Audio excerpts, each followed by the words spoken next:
Good afternoon, and welcome to a special edition of the Worth Report for February 18th, Keeping America Vigilant 2021. White shaming. The principal of a New York City public school has issued a letter to parents asking them to, quote, reflect on their whiteness. The school, whose students range in grade from 6 through 12, sent out the letter which identified 8 white identities that ranged from white abolitionist to white supremacist.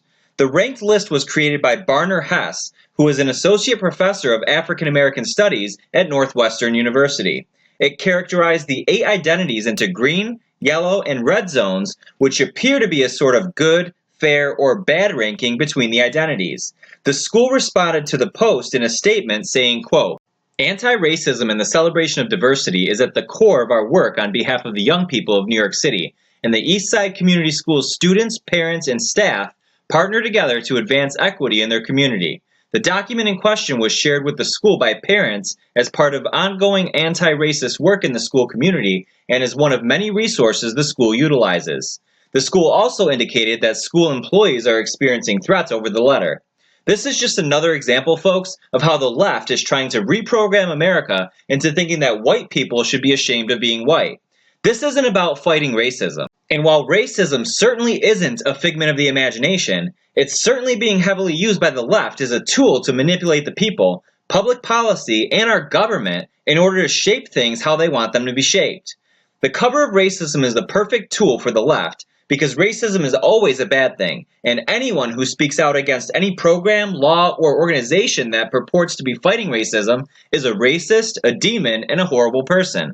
The problem is that many of the programs, laws, and organizations claiming to be fighting racism, like Black Lives Matter, for example, are actually not doing that at all. They are inciting violence, dividing our country, and attempting to reshape America and rewriting history under the guise of a civil rights organization. That way, they're protected from criticism and scrutiny. Genius, right?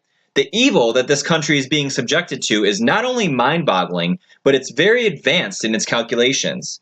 These people are not fighting racism, they're creating it, and trying to shame white people for not being black or any other race under the argument of what they call white privilege. What they should be doing is preaching genuine unity, love, and a view that does not label or shame people for their race, ethnicity, or any other personally identifiable trait. But that won't be as useful to them in their sick and twisted agendas. Thanks for watching, America, and if you haven't done so already, please go to theworthreport.com to sign up for our new platform subscription before we leave YouTube and all other platforms for good in the coming days.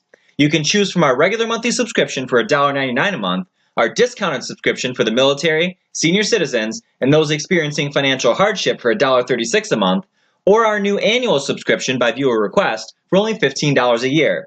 You do not need a PayPal account to subscribe. Simply click the PayPal button on the subscription page and then click Pay with Credit or Debit Card. We appreciate your support and we love you all. This has been a special edition of the Worth Report for February 18th, Keeping You Vigilant, America 2021. God bless you all. God bless President Trump, and God bless America.